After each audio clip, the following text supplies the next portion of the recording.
డిన్నర్లో హెవీగా బిర్యానీ లాంటివి తినబోతున్నాం ఈరోజు స్పెషల్స్ అనుకున్నప్పుడు మధ్యాహ్నం పూట సాధ్యమైనంత వరకు అసలు రైస్ జోలికి అస్సలు ముట్టుకోకుండా ఆ రోజు ఇంకా మంచిగా మీరు ఆలోచించదలిస్తే ఇంకా బాగా ఎంజాయ్ చేయాలనుకోండి అలాంటివన్నిటిని మధ్యాహ్నం బాగా ఫ్రూట్స్ తినేసేయండి. ఎందుకంటే డిన్నర్లో ఎప్పుడు మీరు అందరూ ఫ్రూట్స్ తింటారు కదా, ఆ డిన్నర్లో తినాలి ఫ్రూట్స్ని లంచ్లో తినేసేయండి. ఆ ఫ్రూట్స్ తిన్నంత వరకు మీకు ఆకలి బాగా వేస్తుంది.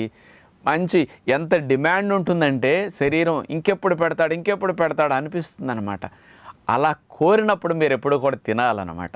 అసలు రోజు అంత ఆకలి వేయకుండా తిన్నప్పుడు బిర్యానీకిను ఇంత మధ్యాహ్న పూట లంచ్లో పళ్ళు తినేసి డిన్నర్లో వెరైటీలన్నీ కర్రీస్ లాంటివి కాస్త ఇట్లాంటివన్నీ పెట్టుకుని పన్నీర్లో వెరైటీలన్నీ ఇట్లాంటివి పెట్టుకుని బిర్యానీలు తింటుంటే మీరు క్వాంటిటీ ఎక్కువ తినగలుగుతారు. ఇంకా చాలా మీ టేస్ట్ అనేది మీరు అనుభూతిని ఎంజాయ్ చేయటం అనేది పొందటం అనేది మామూలు కంటే